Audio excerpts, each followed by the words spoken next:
Good morning, class 2. How are you all? Welcome back to your regular classes.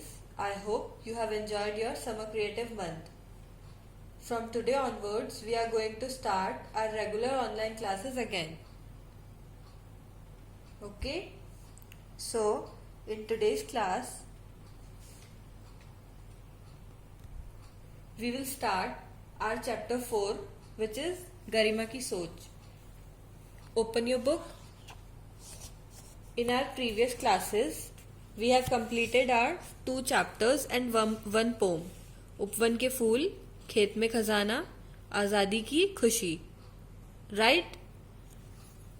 In today's class, we will start with chapter 4, which is Garima Ki Soch. So open your book and come to page number 20.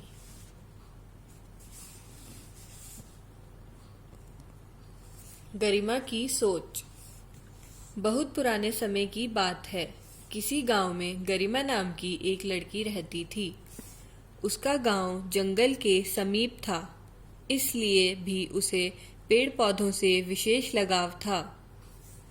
वह अपनी सहेलियों के साथ अक्सर घने पेड़ों के नीचे बैठकर बातें करती और शाम तक खेला करती थी. पेड़ों के पास खेलते खेलते उसे उन पेड़ों से भी प्यार हो गया था. जब तक वह दिन में एक बार पेड़ों को देख न लेती, उसे चैन नहीं मिलता था. उसने वहां कुछ नए पौधे भी लगाए थे. बड़ी होने पर भी पेड़ पौधों से उसका प्यार कम नहीं हुआ. एक बार राजा ने अपना नया किला बनाने के लिए अपने सैनिकों को जंगल से लकड़ियां काटने के लिए भेजा. जब गरिमा को यह खबर मिली तो वह दौड़ती हुई जंगल पहुंच गई. उसने हाथ जोड़कर राजा के सैनिकों से याचना की कि पेड़ों को न काटें. वह उनके आगे देर तक रोती गिड़गिड़ाती रही, पर उन पर कोई असर न हुआ. गरिमा के लगाए हुए पेड़ भी धराशायी हो गए. उन्हें देखकर गरिमा रोने लगी. गांव के दूसरे लोगों को जब राजा के सैनिकों द्वारा पेड़ों की कटाई का समाचार मिला तो वे इकट्ठे होकर वहां आ गए. गांव वालों ने बचे हुए पेड़ों को घेर लिया और राजा के सैनिकों को वहां से भगा दिया.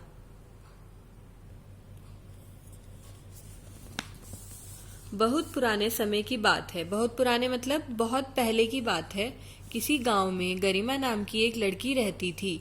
एक गांव था, वहां पे एक लड़की रहती थी. उस गांव में उस लड़की का नाम क्या था? गरिमा. ओके.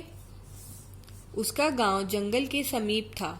उस लड़की का गांव कहाँ था? जंगल के समीप मतलब जंगल के आसपास था. इसलिए भी उसे पेड़ पौधों से विशेष लगाव था. इसलिए उसे क्या था? पेड़ पौधों से विशेष लगाव था, मतलब पेड़ पौधे उसे बहुत पसंद थे. वह अपनी सहेलियों के साथ अक्सर घने पेड़ों के नीचे बैठकर बातें करती और शाम तक खेला करती. वह लड़की जो गरिमा थी वो अपनी सहेलियों के साथ, सहेलियों मतलब फ्रेंड्स के साथ क्या करती थी? अक्सर घने पेड़ों के नीचे क्या करती थी? बैठी रहती थी और बातें करती थी. और शाम तक वहां पेड़ों के नीचे बैठकर क्या करती थी? खेलती रहती थी अपनी फ्रेंड्स के साथ. पेड़ों के पास खेलते खेलते उसे उन पेड़ों से भी प्यार हो गया था. पेड़ों के पास खेलते खेलते क्या हो गया था? उसे उन पेड़ों से काफी लगाव और प्यार हो गया था. जब तक वह दिन में एक बार पेड़ों को देख न लेती, उसे चैन नहीं मिलता था. जब तक वो एक बार दिन में उन पेड़ों को नहीं देख लेती थी, तब तक उसे क्या होता था? चैन मतलब आराम नहीं मिलता था, सेटिस्फैक्शन नहीं होता था उसे. ठीक है.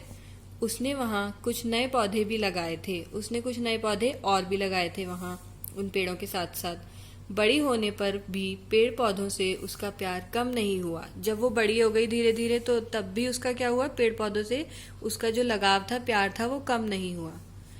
एक बार राजा ने अपना नया किला बनाने के लिए अपने सैनिकों को जंगल से लकड़ियां काटने के लिए भेजा.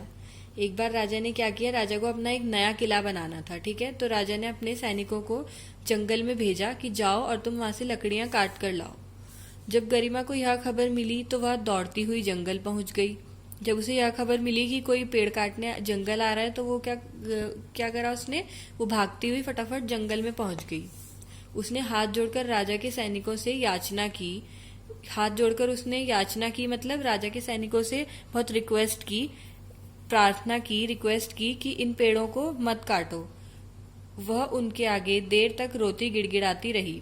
वो बहुत देर तक उनके आगे, सैनिकों के आगे रोती रही, गिड़गिड़ाती रही, पर उन पर कोई असर न हुआ। पर सैनिकों पर क्या हुआ, कोई भी असर नहीं हुआ, मतलब उनको कोई भी फर्क नहीं पड़ा। गरिमा के लगाए हुए पेड़ भी धराशायी हो गए। जो गरिमा ने पेड़ लगाए थे वह सब भी क्या हुआ, काट के उन्होंने, सैनिकों ने वो सब पेड़ भी काट दिए। वो सब पेड़ कट के नीचे गिर गए, धराशायी हो गए मतलब नष्ट हो गए। उन्हें देखकर गरिमा रोने लगी, क्योंकि उसने वो पेड़ लगाए थे, उसे उन पेड़ों से बहुत लगाव था, इसलिए वो क्या हो गई, रोने लगी। गांव के दूसरे लोगों को जब राजा के सैनिकों द्वारा पेड़ों की कटाई का समाचार मिला तो वे इकट्ठे होकर वहां आ गए।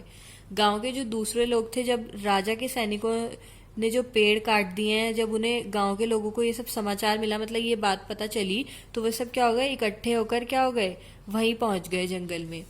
गांव वालों ने बचे हुए पेड़ों को घेर लिया। गांव वालों ने बचे हुए पेड़ों को घेर लिया मतलब कि बचे हुए पेड़ों के आसपास उन्होंने मतलब एक तरीके से घेरा बना लिया और राजा के सैनिकों को कहा, राजा के सैनिकों को वहां से भगा दिया। राजा के जो सैनिक थे उन सबको वहां से क्या कर दिया, भगा दिया। ओके,